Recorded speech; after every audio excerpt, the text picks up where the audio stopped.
நான் அமெரிக்காவில் இருக்கேன், நான் இன்னொரு நாட்டிலிருந்து இறக்குமதி செய்கிறேன் என்றால் அதற்கான அந்த வரி என்னவோ அந்த வரியை அந்த அமெரிக்க நிறுவனம் தான் கொடுக்குது. சரியா சொன்னீங்க சார். அது ட்ரம்ப் உணராம அவர் பாட்டு அதிகரிச்சுட்டே போறாரு. அவர் இந்த மற்ற 2வது 3வது காரணங்கள்லாம் ஏதோ வச்சிருக்கலாம். ஆனால் நிச்சயமாக இந்த வரி என்பது ஒரு இன்னொரு நாட்டின் மீது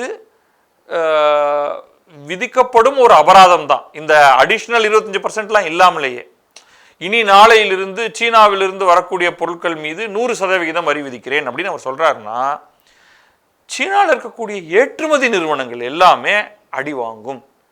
இப்பொழுது இந்தியா மீது அவர் விதித்திருக்கக்கூடிய 25+25 50% வரி நேரடியாக பல துறைகளை பாதித்திருக்கிறது. 2 துறையை பாதிக்கல. அவர் என்ன பண்ணிட்டாரு, அதில் ஒரு எக்ஸம்ஷன் கொடுத்துருக்காரு. ஃபார்மசூட்டிக்கல் மருந்து பொருட்களுக்கு, அதுதான் நம்ம அதிகமாக ஏற்றுமதி பண்ணுறவங்களுக்கு. அதை விட முக்கியம் அவர்களுக்கு அது தேவைங்கிறது.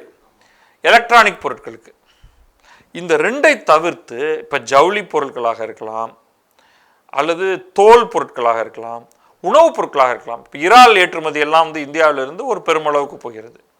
அதன் மீது அப்புறம் ரொம்ப குறுகிய அளவில் மிளகு, மஞ்சப்பொடி, சாம்பார் பொடி, இந்த மாதிரி ஸ்பைசஸ் மேலே இந்த வரி கட்டாயமாக வரும்.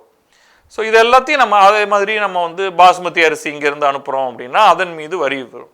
இதை மொத்தமாக இப்படி வச்சுப்போம். இந்த வரியெல்லாம் இந்தியா மீது மட்டும் இல்லை, சீனா மீதும் கடுமையாக வரி விதிக்கப்பட்டிருக்கிறது.